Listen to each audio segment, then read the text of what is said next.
প্রজাতন্ত্র দিবসকে সামনে রেখে ভারত বাংলাদেশ সীমান্তে বিশেষ নিরাপত্তা জোরদার করা হয়েছে।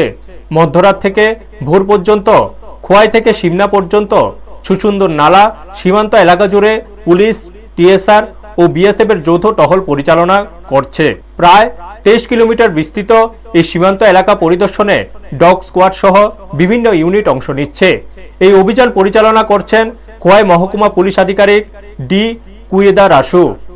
সঙ্গে ছিলেন খোয়াই থানার ওসি কৃষ্ণধর সরকার, বাইজালবাড়ি পুলিশ ফাঁড়ির ওসি যুগল কিশোর ত্রিপুরা এবং বিএসএফ এর 104 ব্যাটালিয়নের কোম্পানি কমান্ডেন্ট সূর্যাভান সিংহ সহ বিভিন্ন ক্যাম্পের ইনচার্জ।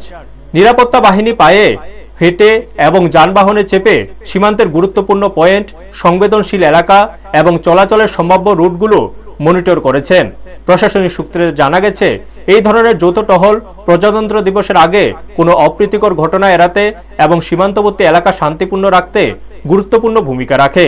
পাশাপাশি সীমান্তবর্তী জনগণের মধ্যে সৌহার্দ্য বজায় রাখাও অভিযানটির লক্ষ্য ছিল।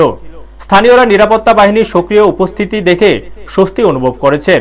প্রশাসনের পক্ষ থেকে জানানো হয়েছে, আগামী দিনগুলোতেও এই ধরনের যৌথ টহল আরো জোরদার করা হবে। ব্যুরো রিপোর্ট, নিউজ তৎকাল 24।